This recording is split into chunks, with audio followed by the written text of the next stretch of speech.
Is Now, your well, internet have two? now the woman has started, and we can officially um, go to our meeting, go to our show, Well, do let our me enter. show, Mikey. Let's do the show. We'll start with New York Vinny. He's in Seattle, Washington. Good morning, Vinny. How are you? I'm good, Mikey, and he's Michael Knight, and he is down in beautiful Pasadena, California, home of Colorado Boulevard and the little old lady, and several places. And Mikey, how you doing this morning? Speaking Colorado Boulevard, apparently they've opened up a new marijuana shop on East California Boulevard. And I was going to go over and see what could they possibly be selling. I was going to go in and see if they sell T-shirts. You know, they don't sell anything else in Washington. If we had the Mikey and Vinnie's Marijuana Palace, we couldn't sell T-shirts that said that. You can only Really? sell you can only sell the product. You They're can't they're sell they're pipes or you can sell pipes. You just can't sell rolling the. paper? Yeah, you can sell that. Oh, Those you can sell some zigzag. You can sell the zig and the zag. You can't sell a simple all 100% cotton American T-shirt. Well, Mikey, leave a little for somebody else. Let somebody else wet their beak. Let somebody else wet their beak a little bit. I mean, you're selling the pot. Let somebody else sell the implements and the T-shirts. It'll bring back the head shop. What happens after you wet your beak? Do you just leave it wet? Does it dry off slowly Usually, during the day? you keep going back to stick it back in the puddle. Yes, Well, you go back. You go back to get it re-wet. go back to get it re-wet. You wet your beak the first time, and then you go back and you keep I think that what was it? What was the name of the leader who wet his beak in the Lower East Side? What was his name? Montrinello. Was that it? Mangiello? Uh, uh, um, The guy who died when he was trying to get in his apartment. The light was going oh, on. man. His name was not McGillicuddy. I Uh, remember that. uh, uh, not that, not no, it wasn't McGillicuddy. Don. It was I not can't remember his name right now.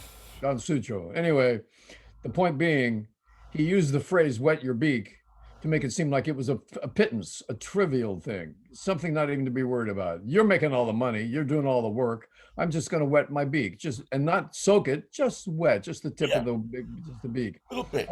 I'll be back with my beak later, and we'll reread it. But for now, I'm just taking a little off the top. Don Cortisone, I think was his.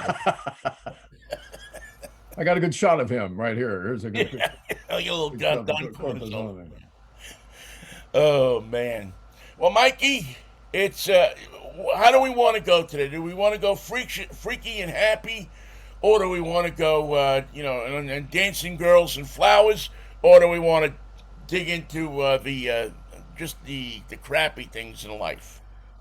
Can we have Sammy Shear's orchestra plus dancing girls for the trial for Trump? Can we get any of that stuff going? So there's a Uh, little show before the show. yeah. Well, it's funny you mentioned a sound. I'm thinking you were saying Sammy Spear. Who did I say? I think you said Sammy Shure. Not him. He's the microphone guy. Yeah. But I think, Mikey, that it's funny you mentioned that because I just noticed on my weekly What's on Prime Video email Right. that Gleason is on Prime Video. Wow. How I many don't know if shows? you've ever seen that, but You know, he had kind of a weird show. The thing I remember most about it is those curtains. My God, they were huge. They were fabulous. It was quite a stage. It was the oh Miami yeah, it was in the Convention Miami Center. Beach Convention Center, and Yeah. it was spectacular. In Well, the he put days of on a show spectacle. every week. I mean, it wasn't just, it wasn't just Jackie coming out there. I mean, he had his crew, and he put on a variety show every week. And there was Yep. skits, and there was the staples like the bartender, and the June Taylor dancers, And and you knew if he had Red Skelton on the show, there was going to be some sort of a bar scene or some yeah, sort of a probably, yeah, yeah. Well, it was always the bar scene with the bartender, Frank Fontaine, right. Crazy Guggenheim. Crazy. Crazy Guggenheim. How you doing, Mr. Donnie? They probably wouldn't do that anymore. Probably not. I actually knew Frank Fontaine's son when I lived in New York. His son, Roger, was a fireman You'd in have New to be sort York. of a quiet. If your father was crazy Guggenheim, you had to be kind of a quiet guy yourself. There wasn't any room in the He house for wasn't a another quiet person. guy. He was a boisterous, big, loud, red-haired guy, but he was a funny guy. Good guy, biker. He rode bikes. He was yeah. I mean, I don't know if he's still alive or not. I haven't even looked, to be honest with you, but anyway. But I was talking about the biopic of Gleason. That Oh, movie with Brad Garrett playing Jackie Gleason. do I like that? Was it I well thought it done? was great. I thought he did a spectacular job. I didn't. The only thing that was weird about Garrett playing Gleason, I think, was that he didn't expand like Jackie expanded in his later years. Jackie was a big guy, Yeah, and he, he Garrett seems to me to be a tall and skinny guy, and I don't yes. know that all the visual, I think but Brad Garrett was probably attracted to the character because they're both loud sometimes. right, they're loud, and I think that Garrett did a great job of portraying him. So if you get a chance to watch it, as a matter of fact, you could put a great double bill together this weekend on Prime Video. If you wanted to watch Gleason and the House of Gucci. Well, the Gucci is up. I saw that last night. It's on Netflix, I think, or maybe Yeah, Amazon. yeah. I think it's on Amazon. So and I haven't seen it, and I'll watch anything with Al Pacino in it. So That's a good reason to watch anything. Yeah. whether it's good or bad, I'll probably I'll watch it. Two things come to mind when I think of Jackie Gleason. He wore the golf sweaters with the sleeves tucked under, which not many guys can pull off, but he Right. did. And when he was doing interviews, when he was on his serious side, he would light a cigarette. And when Gleason lit a cigarette, there was flourish. The thing comes out, the lighter, and then the first hit is like he's gasping for air. Yeah. He really would smoke a cigarette. The cigarette didn't have a chance. Yeah. Yeah. Yeah. That thing would go like. And with the finger out, the pinky, Yeah. Well, he was. He was he a was a big, character. beautiful presence. Oh yeah. I mean, everything he did.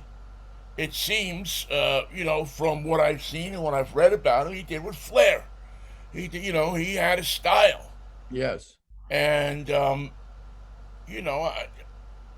it seemed to work extremely well for him. I And mean, he could play for a pool. wealthy man, He could play billiards and pool. and he was, yeah, exactly. And his acting, I mean, you traditionally think of him in either the honeymooners role or the variety show. But look at his acting in like Smokey and the Bandit, and what's the one he was doing with Paul Newman, the Hustler, right? Yeah. Well, I think he always shone when he did it when he had a serious dramatic role where there was no laughs and no light moments. He was the tough guy or a man of the world in a tight place. He let the inner pain come out. Yeah. You could see that this was the prototypical story of a clown who was a clown because he had something going on inside. I payacho. Yeah, yeah. He had something deep going down inside, and he found a way to, I thought, put that into his acting, call on that when he needed to for a serious role. And and he had some funny roles, but there's a movie he was in, and I can't remember the name of the movie, but he played an army, oh man, an army sergeant, I think, and it might have been with. Oh, I'll have to look it up, but it's a lesser known movie. I think I happened to come upon it on YouTube actually, Uh, and it was a great performance. he can do it. Yeah, it really was. I mean, he was, and he's the only Hollywood star I know that has a bus terminal named after him. What I want to explain to me is who the hell is in the Jackie Gleason Orchestra? They're all session men. There's no names in the back. Jackie didn't write the songs. Jackie didn't produce the songs. Where did the music for the Jackie Gleason Orchestra come from, and how did it become his orchestra? Do you know any of that stuff? Because how many albums did he put out? 35? Yeah, he put a ton of albums out. I think you're right. I think they were all session men. He put them together for to record certain songs that he liked, Yeah. and it was well received. He was at the height of his popularity, so he kept doing it. And if you buy the Jackie Gleason Orchestra, and it's songs for lovers, it's all going to be schmaltz. Yeah, it's all lounge music, except there's one album I have of Jackie Gleason's that has him reciting Casey at the Bat um, in the Reginald Van Gleason character. Oh yes. And when he does that, oh, there's no joy in Mudville today. Well, he wings it, man. He beats the crap out of it.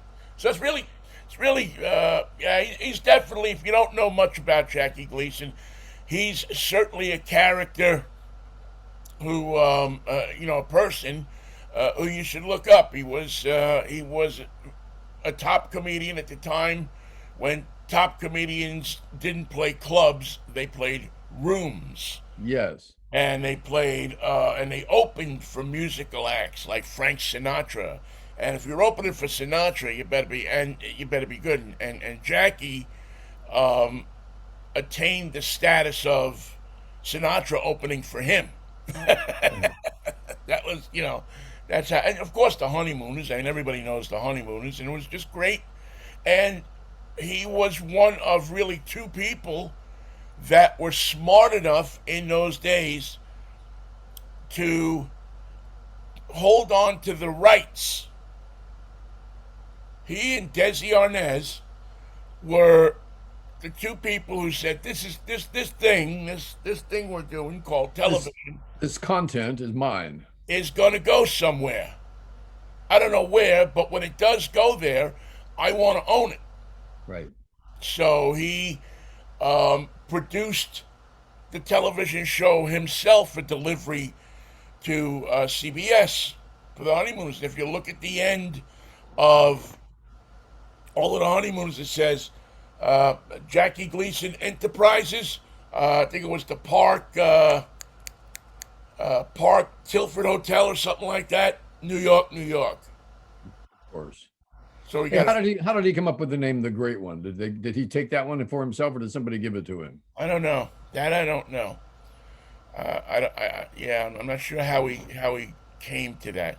Because that doesn't leave much room for the great number two. There's no number two. There's the great one, Just the and then great there's you one. guys. Yeah. That's it. Um, and I was lucky enough that when I did the Mariners games, the post game, I used to pay homage to him whenever the Mariners would win by opening the show with "How sweet it is," because that was one of his other punchlines. That and "Away we go," and he do that kind of He get spindly light on great his little feet. dance, Yeah. off the stage with his arms, and away we go. He had moves. He looked like he was having fun, Michael. He looked like he was having fun in an era where you didn't get criticized for having fun. He didn't hurt anybody. I mean, his stuff was. I think he hurt himself more than anything else. And think of who was doing shows out of Miami Beach in those days. Exactly nobody. The only other person that was down there, I think, was Ed Sullivan. Used to go down there. Maybe who was the guy with the ukulele? Arthur Godfrey. Arthur Godfrey, because the second Beatles appearance on Sullivan was in Miami Beach. Really? Was on his stage. Yeah, it was on Jackie Gleason, Miami Convention Center stage. I guess they were on tour, so they just said, well, if we can get you, we'll just have you go. You're in Miami, go to the convention center, say hi to Jackie. If you guys are free, would you like to do a show? Would you like to do a show? And they did the whole show, I believe. I think it was the whole show was from Miami. Wow.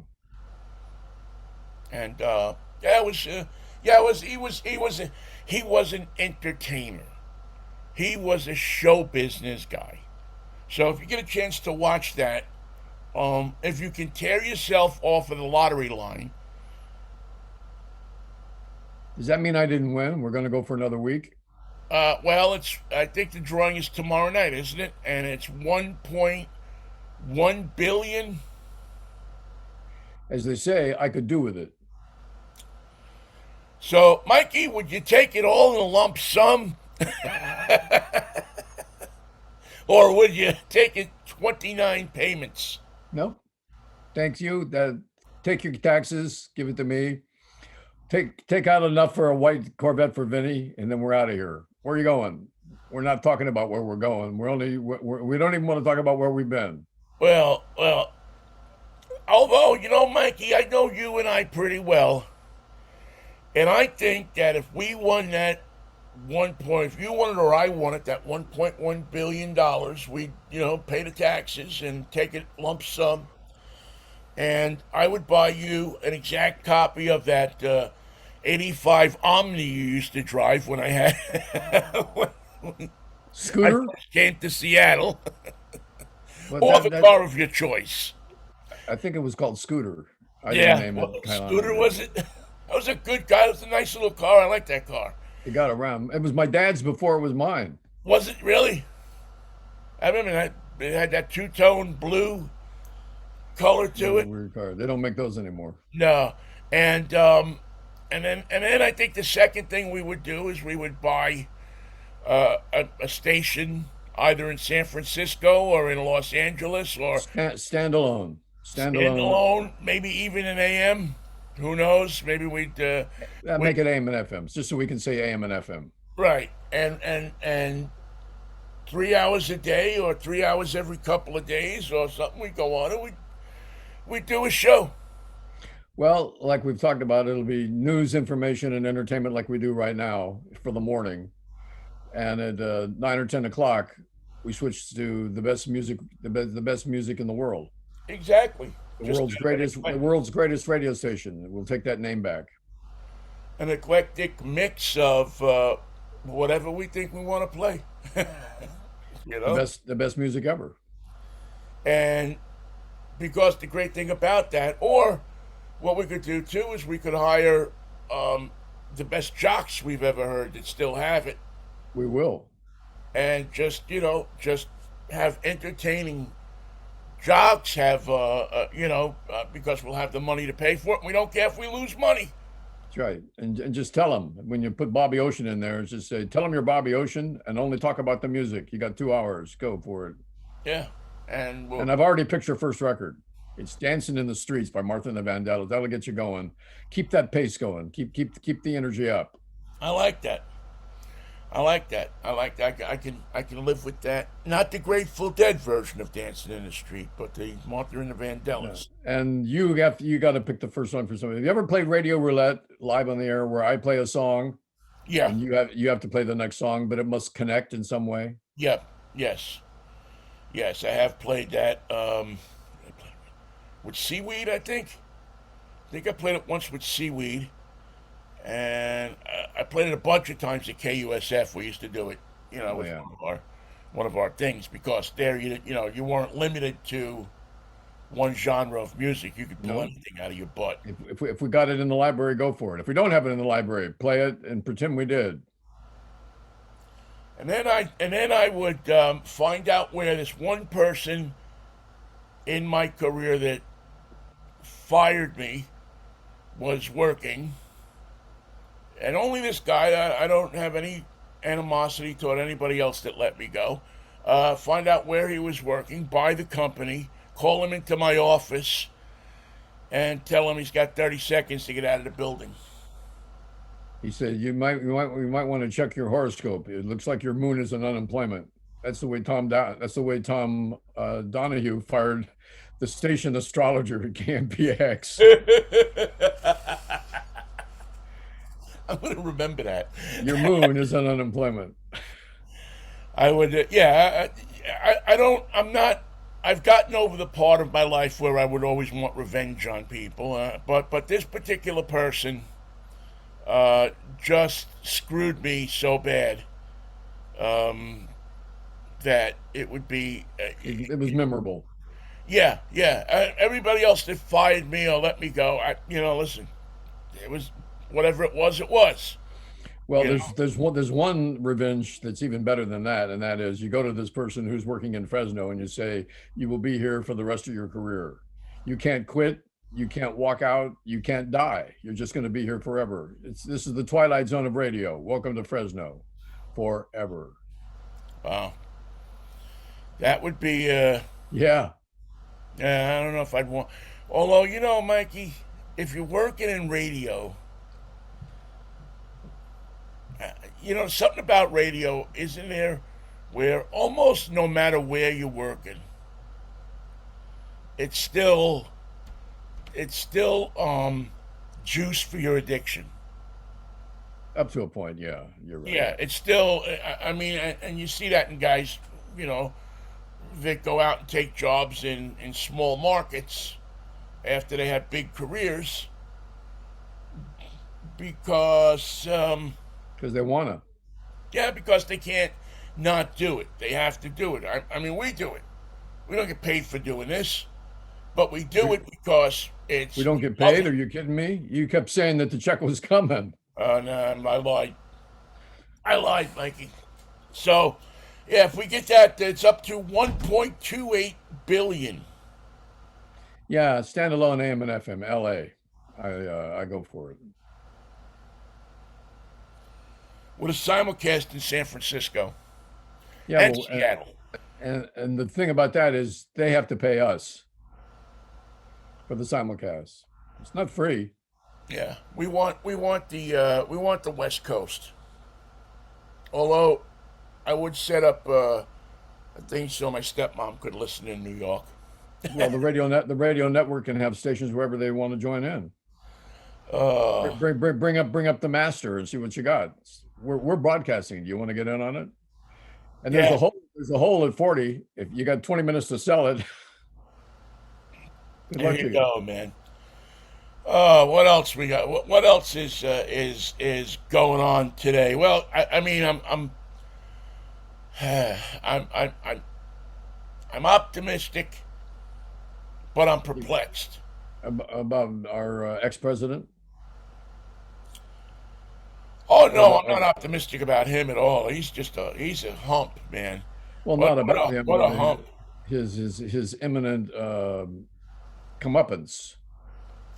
Well, I mean, not just that. I mean, just the here's a guy that railed against the they I don't know if they actually even ever really put it in, but they wanted to build a mosque right where the World Trade Center was, like a block Call away.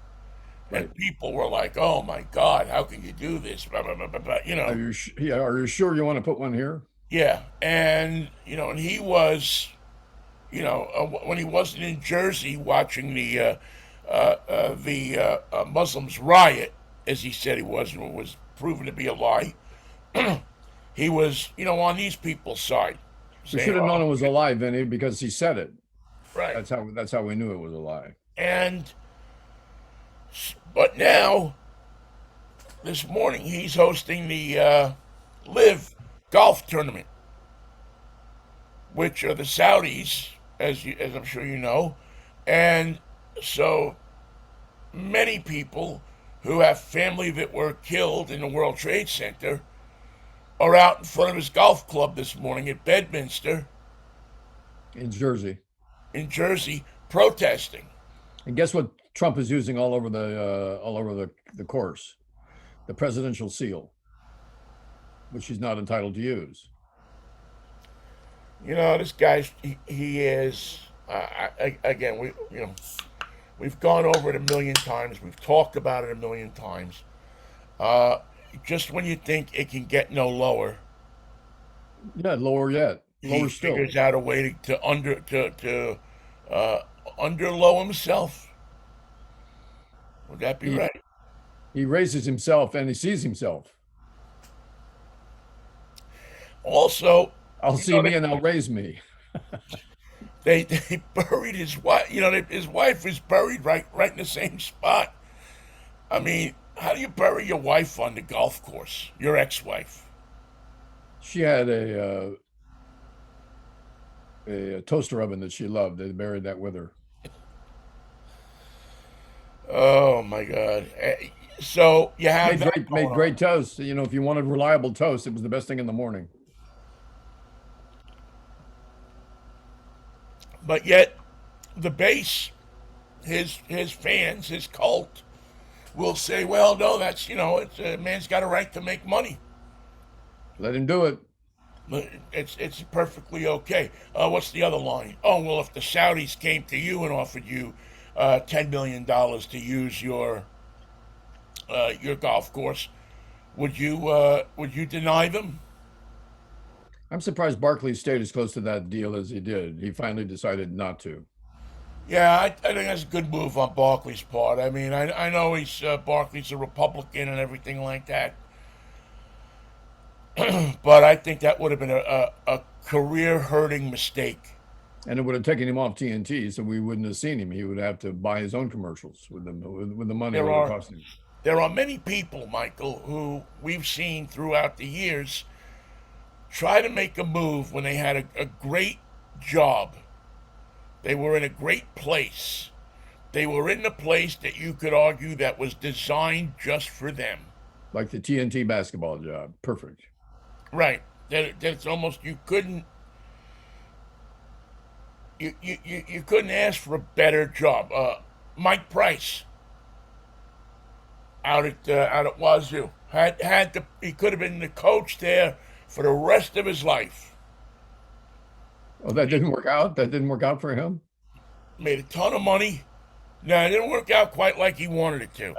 But then Alabama came a calling, and Mike thought that the rest of the world was like Wazoo, that they just automatically loved the football coach.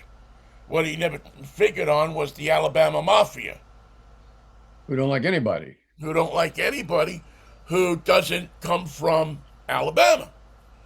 And it might even be a certain part of Alabama you got to come from. Yeah, it's a short list. It's a very short list. And he paid the price. Oh, I get it.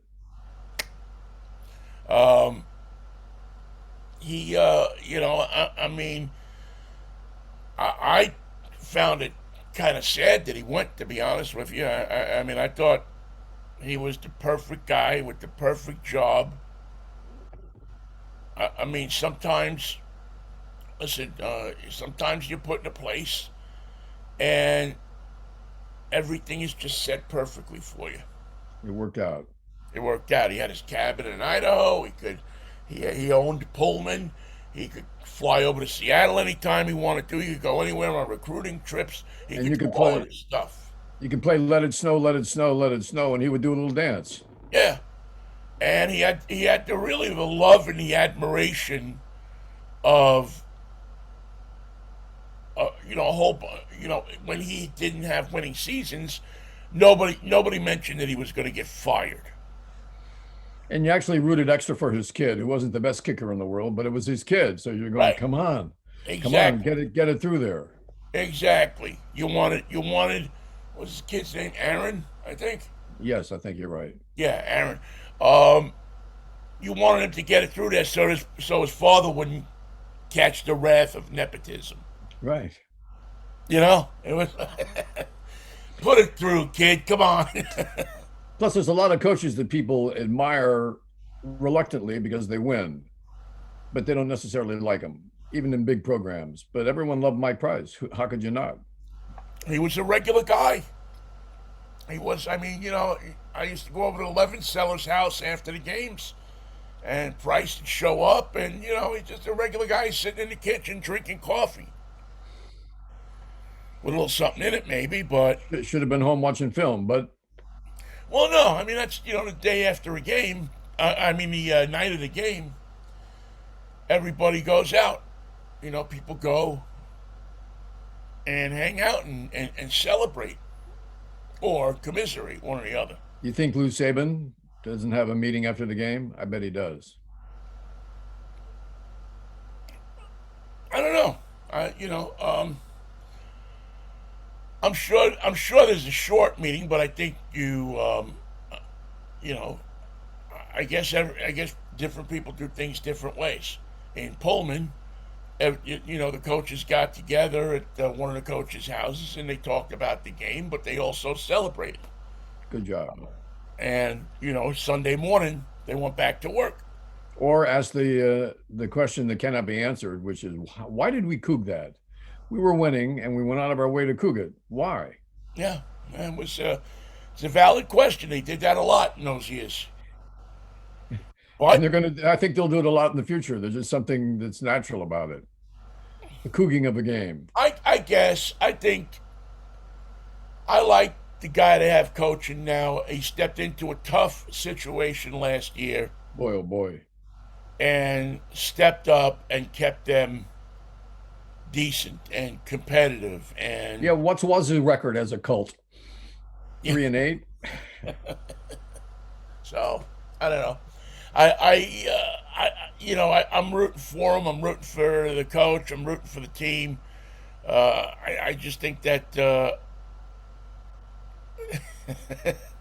it was just a great job. It was just you had a team that could have just gone to crap last year, and instead they used it to intensify their dynamic and use the anger as an energy and got a lot accomplished.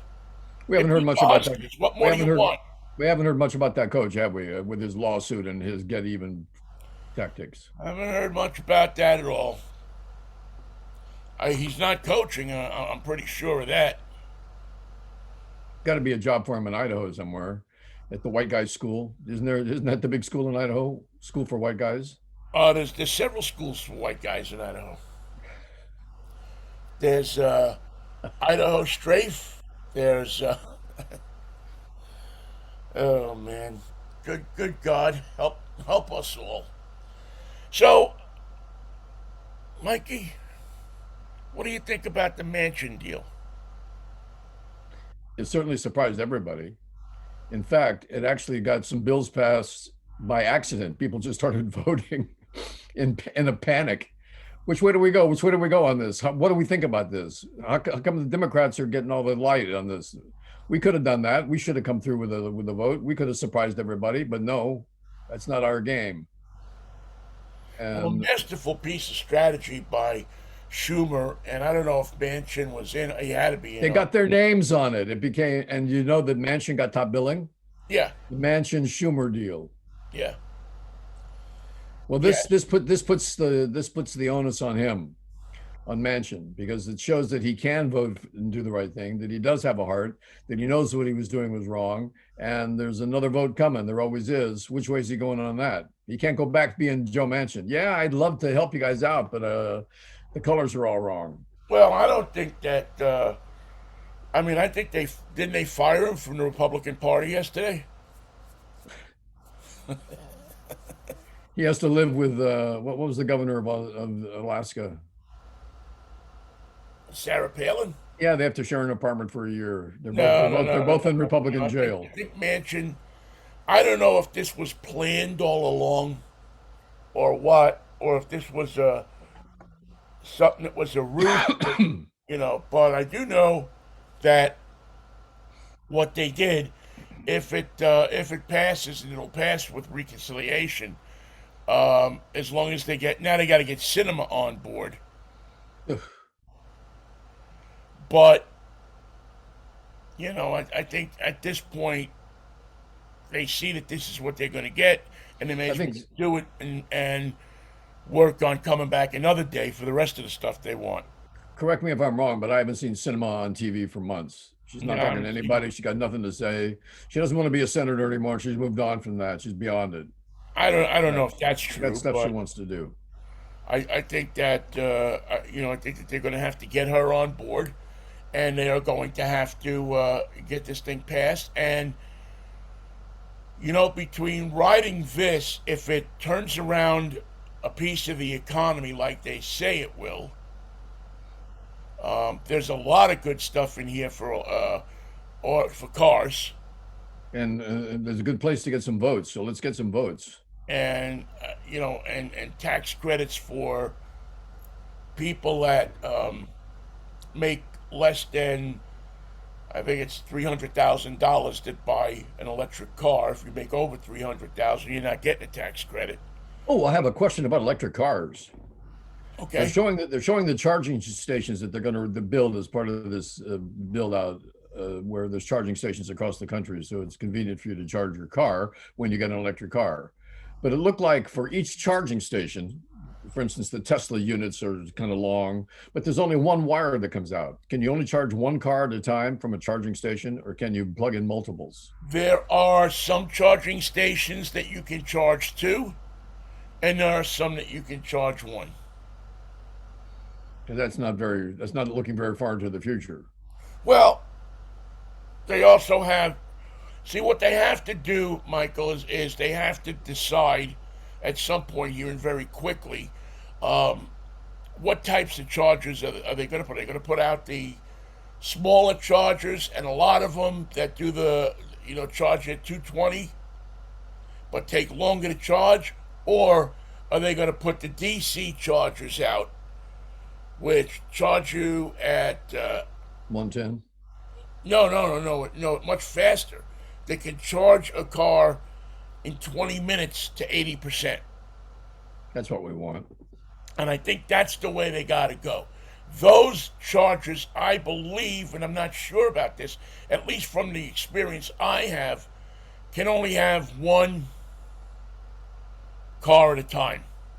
Now, maybe they can build them out. I mean, we're kind of in this developmental. I mean, what you see now is going to be really different from what you're going to see in 10 years. It's like America always has to do it the wrong way. We're going to have 8 tracks and cassette tapes. You have both, and you can get them both, and they both are different. They play on different players, and they play at different speeds. What a convenience. Well, that's when you don't have a regulatory board that's saying, Right. this is what you need to do. And to be fair, we're so early in this technology that there are things that are developing now that'll be available in 5 years. I mean, in 5 years, you're going to be able to drive your car into your garage, and your car will charge like it's on a cell phone pad. Yeah. And the theory with those are that you can put them in parking spaces, Aha. so that when you drive your car downtown, if you have an electric car, you can park on top of one of these things, put money in the meter, they're already set up that way, and charge your car. So you can take your boss's parking spot and he pays for your charge. Yeah, might be. So I think that's something that is coming. What does the charge cost? There yet. What does a roadside charge cost right now? It varies in all places, man. It can go anywhere. I drove the Volvo to Chuckanut driving back 2 weeks ago, and so I did 150 miles, something like that, and it was $17 to fill the tank, Yeah. get it up to 100% again, which would have been a $40, $50 gasoline ride. Some places let you charge your car for free. If you go like to the PCC, they don't charge you. You can sit there, charge your car, and they pay for it. This would be a good time to talk about your show tomorrow. What's going on, Vinny? What are you driving? Oh, do we have a show tomorrow? Yes, we do. Drive Time Radio, 8 o'clock in the morning tomorrow. We will, we got a couple of things going on. We'll be talking about how this bill will affect the average motorist. There are a number of optimistic things in here. The Listen, the United States government wants you to buy an electric car. They want you, the government is going to make it very easy for you to go out and buy an electric. I don't think the oil company saw this turning around this fast. I just don't think they saw it happening this fast. I think they see it, Michael. You know, they're already starting to drop charging machines in gas stations. I think Shell might be at the forefront of that, but you're already seeing a new island of machines in a gas station where you can pull up your electric car and charge. And I think that that's what they're going to, I mean, that's where the oil companies are going to make money. And it's interesting because they will have, when somebody comes in for gas and goes out again, you have them for 5 minutes.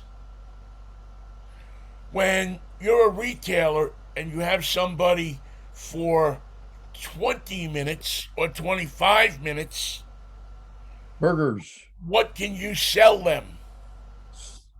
t-shirts, T-shirts, cheeseburgers, cheeseburgers. I mean, a sloppy swirly. yeah, you have an opportunity to make more use of your retail area.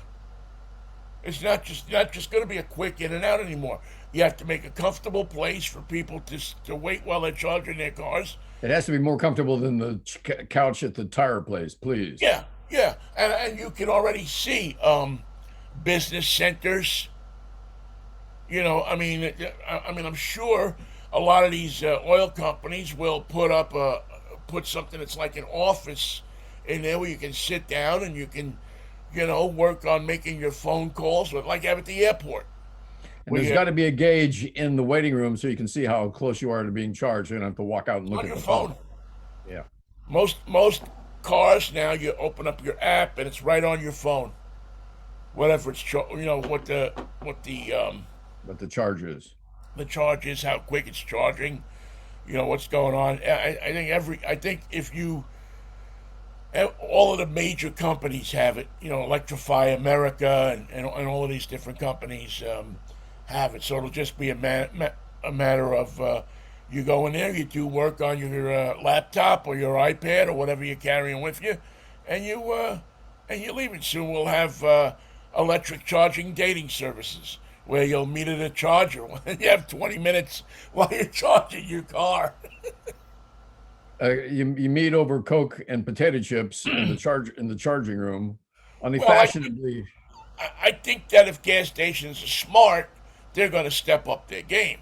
If oil companies are smart, they'll have less convenience items and more on the idea of I don't know if you remember this, but when you were on the throughway going up to Buffalo or something, they used to have the rest stops, and the rest stops would have restaurants in them, and where you could get a sandwich actually made there.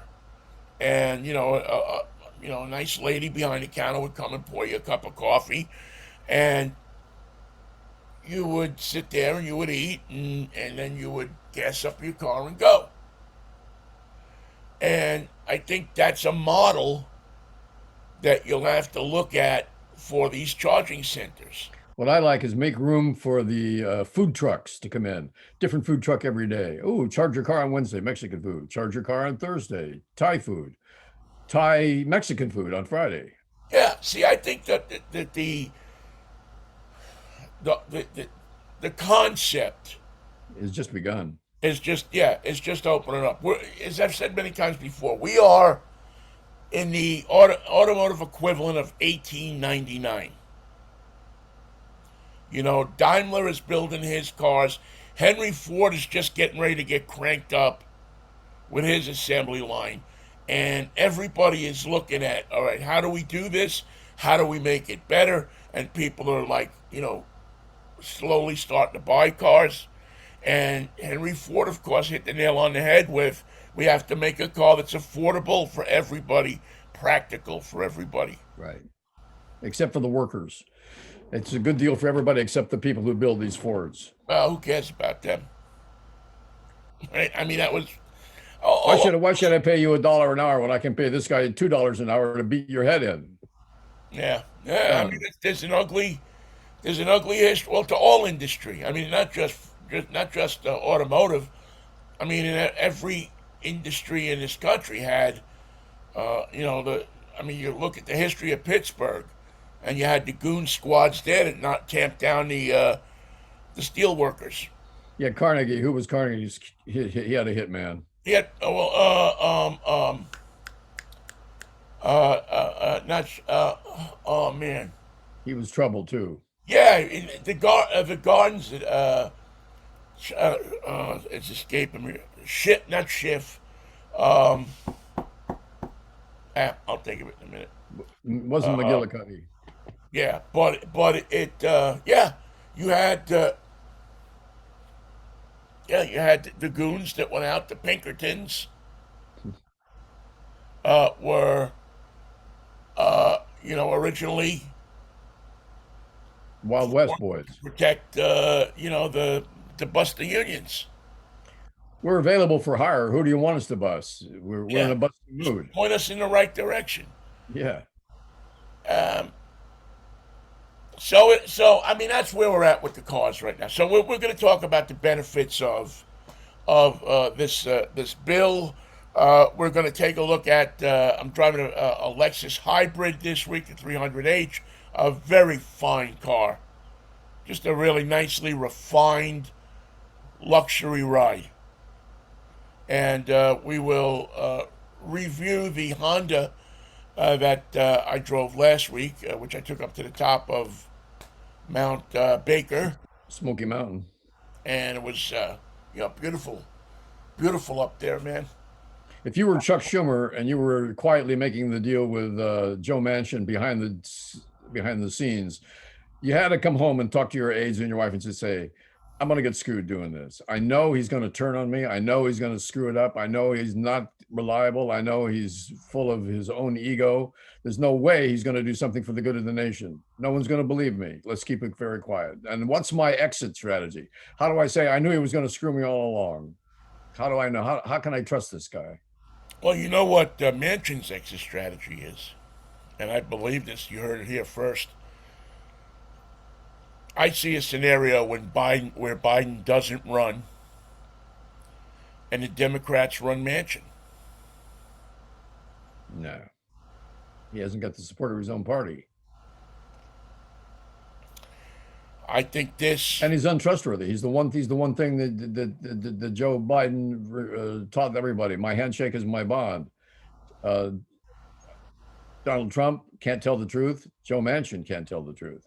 Well, now, is it that he can't tell the truth, or he just doesn't go along with what the He can't even tell you his position. The answer is no, but I can't tell you why exactly. right? To the point where you're convinced I know what I'm talking about.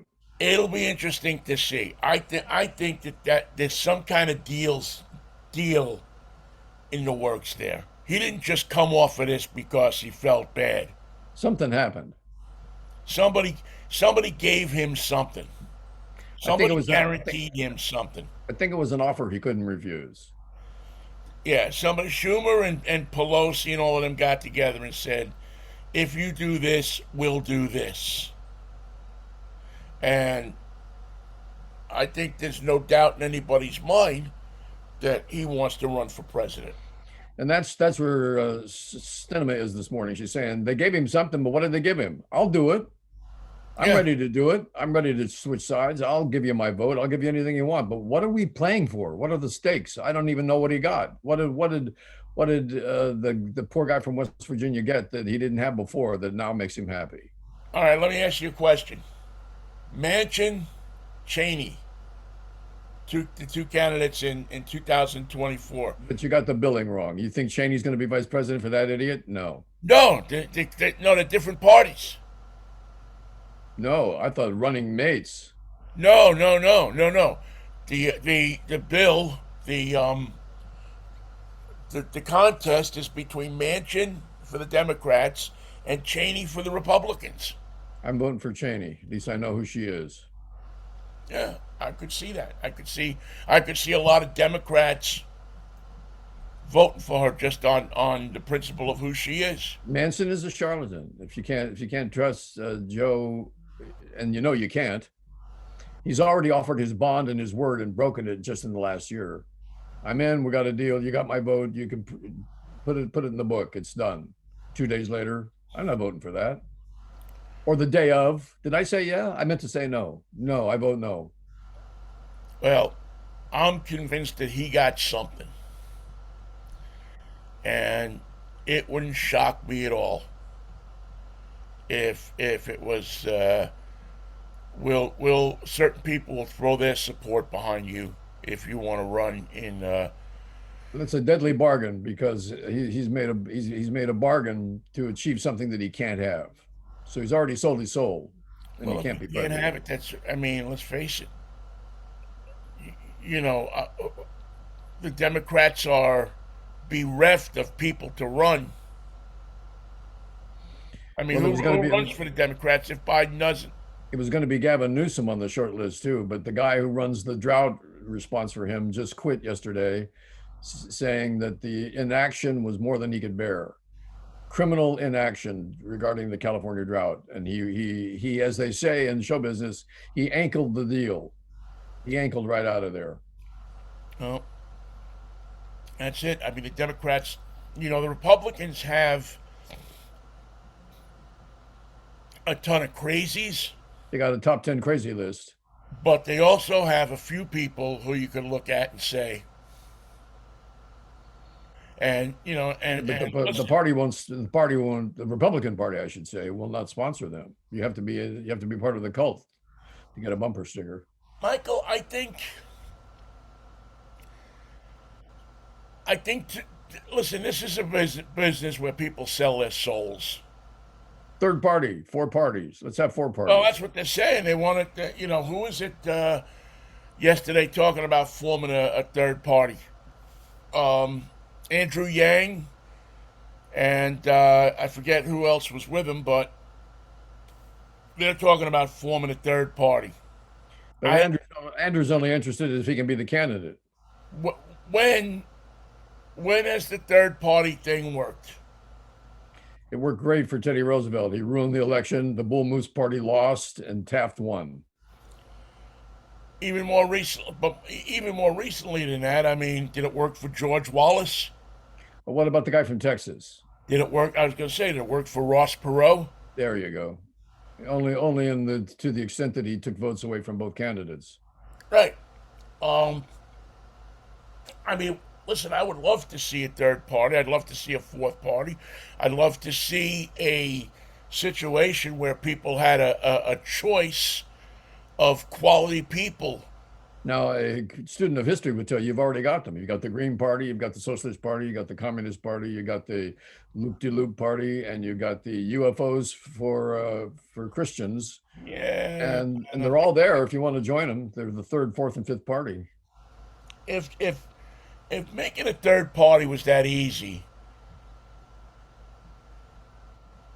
don't you think that the evangelical movement would have done it already? Unfortunately, it's the word party that's their problem. They can't Yeah. have any partying going on. I mean, it seemed to me that if a third party was And it active, implies celebration, and they don't want any celebration. you know, now you know where the third and fourth party works in England. New York Oh, because they have the Republicans, the Democrats, the Conservative Party, and the Liberal Party. You got four parties in New York, and candidates do get elected. On the conservative line, they elected Buckley as senator back in 1970, I think it was. and his brother ran too, didn't he? Well, his brother ran for mayor in New York, Bill Buckley, the commentator. He ran, I think, in for mayor. But William F. yeah, but his brother um, ran and won for Senate. Yes. He lost, but he did He run. lost. James Buckley. He ran on the conservative line. So uh, I don't know. The third party thing is a nice idea. People always say we're ready for it. No, we're not. In fact, Uh, in times of trouble like this, with such division in the country, I think we're more inclined to vote the party you were born with. yeah, I think that. Yeah, I think there's a certain comfort Yes. in that. There's a certain comfort in voting for the Democrats if your dad was a Democrat and there's a certain comfort I've in always voted Republican. It's not my fault that Dr. Oz is running. right. Yeah, that's another mess. There, boy. That's I really like John Fetterman. I bought one of his T-shirts and I support him, and I think he should be the next senator. I think he'd be a great senator in that he would be so nonconformist that he would be the he would he's a smart, intelligent fellow. But what I don't like is that all of their ads now seem to be centered on Dr. Oz not living in the state. Did you see Little Steven's commentary? Yeah. And I really think that Fetterman needs to focus on what he's going to do for people more than telling people that Dr. Oz doesn't live in the state.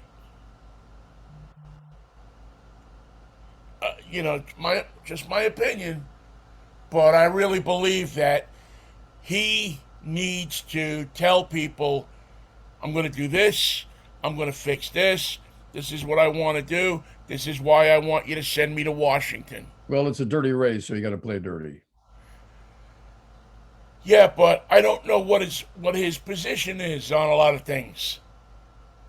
If I'm an average voter, now I know because I read a ton, but the average guy who's living in I don't know in Altoona. Washington County, and he turns on the TV and he sees Fetterman, and all he sees is Fetterman's beating up Dr. Oz, and I think you got to give him more than that, Michael. You got to give him what you stand for, don't you? I mean, in essence, he's doing a Trump. He's focusing on he doesn't live here, he doesn't live here, he doesn't do this, he doesn't do that. Great, you want to run some ads like that, but you got to tell me what you're going to do. Are you going to protect my Social Security? Are you going to, what are you going to do for women's rights? How are you a traditional Democrat? How are you a left? Are you left of center? Are you center? Are you right of center? And I think you can't just rely on I'm from Pennsylvania. Well, but also you can't rely on here's my voting record. It's pretty gray. It's pretty interesting. I think you'll find it fascinating. Here's what I stand for, and that's like, ugh. That's not the way we play politics anymore. It's not the way we Yeah. play the game. Well, he's the lieutenant governor, and so I don't know how much of a voting record he has. Um, No, it'd have to be a record of support yeah, he, and he, he endorsements. was mayor of Braddock before that. So, again, I think his presence and his general acknowledgement among even the people that don't like him that he's a nice guy. He's reliable. He's reliable. He's not your average run of the mill politician. And you got to run some mean ads to get a Dr. Oz, but you have to also say, I'm not an idiot and I'm not a cult member. I'm a person. I'm Right. not a And bot. this is what I'm going to do for you. Right.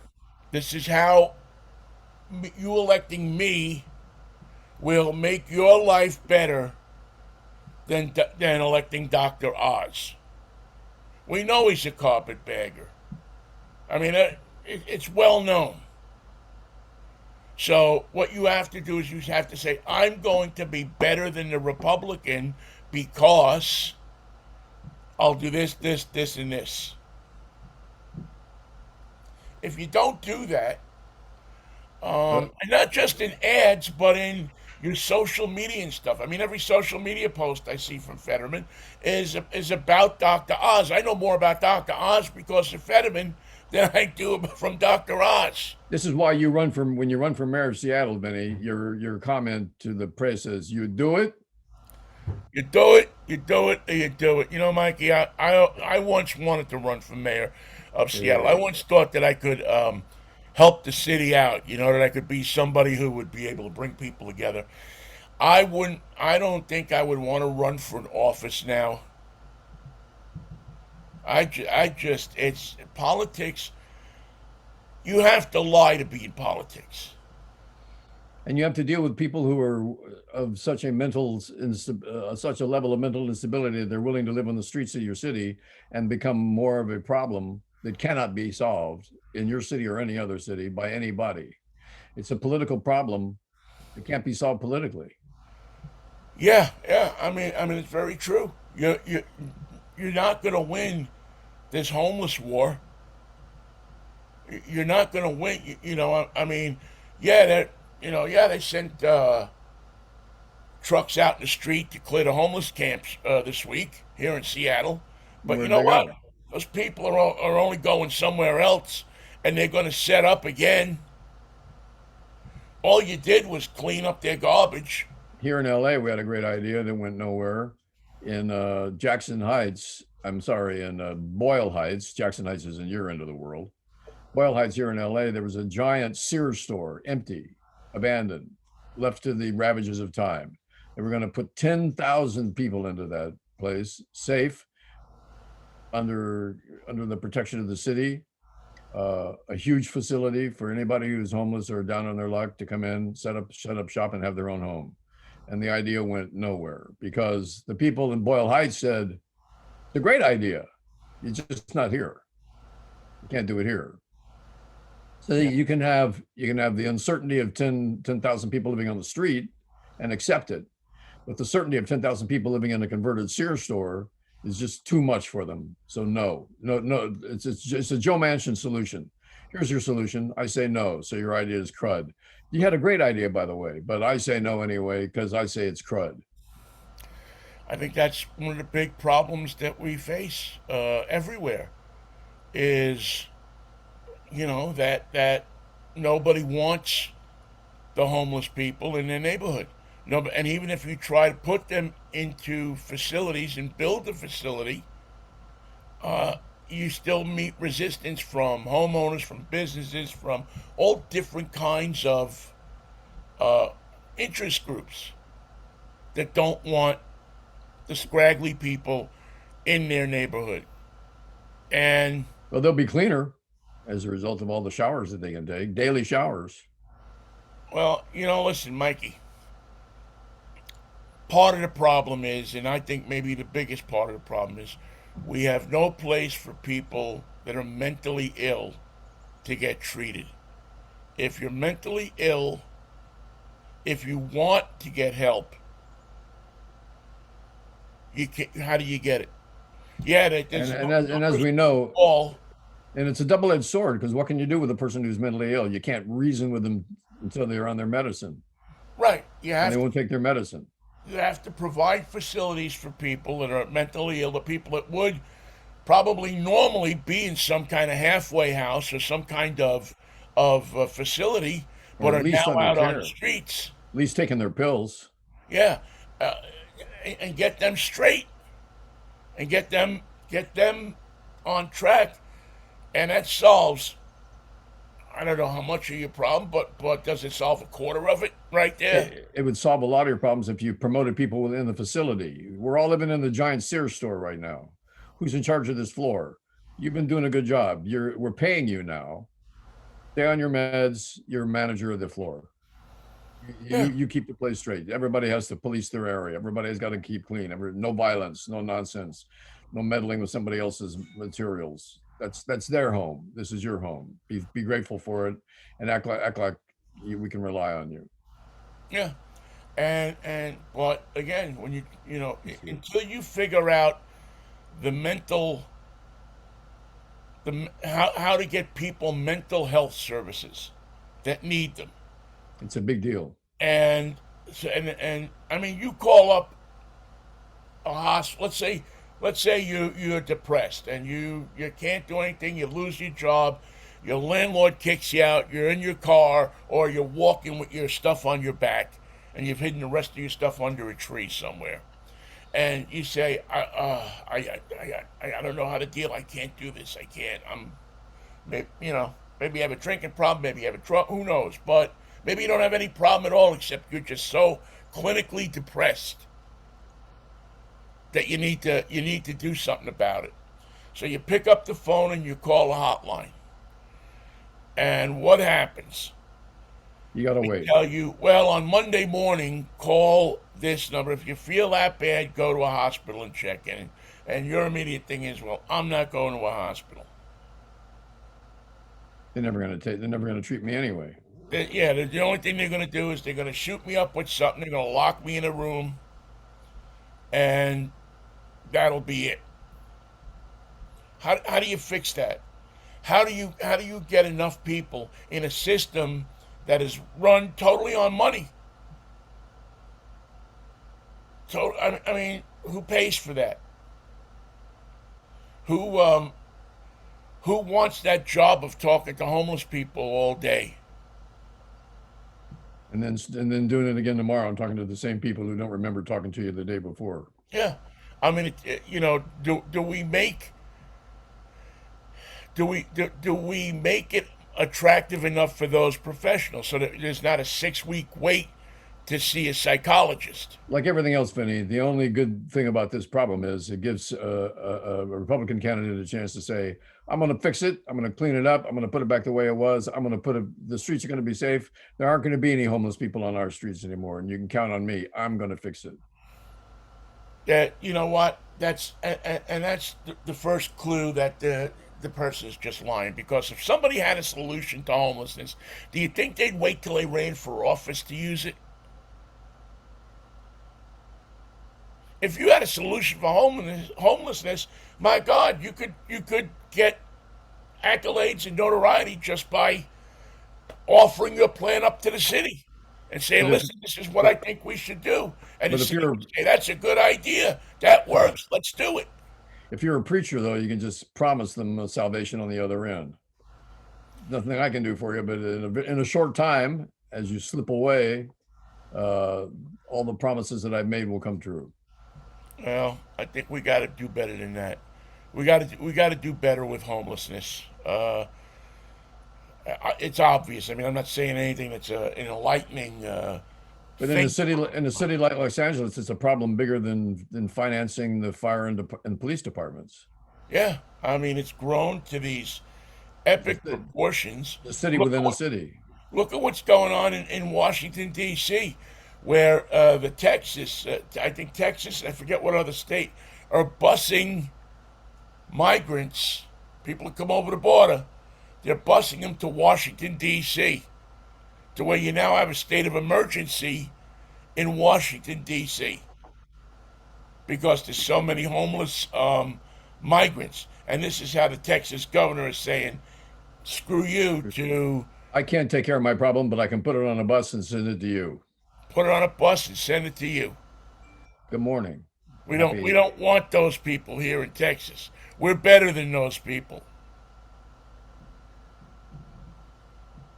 This is how we Vinny, solve the problem. We move them along. in answer to your question, will it be a Freaky Friday or a Fun-Filled Friday? And it turned out to be kind of freaky. We're, Yeah, it we're, turned out to be a little of both. we're a little short on the fun-filled part.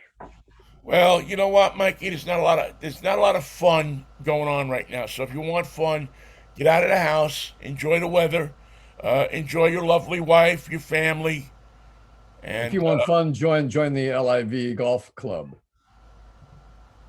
That's fun. that's great. Well, you know what? And if you can't keep your golf clubs clean, they'll send over the guys who did the job on your shogi to cut you into pieces. Yeah, and try not to hit the woman that's lying there on the third green.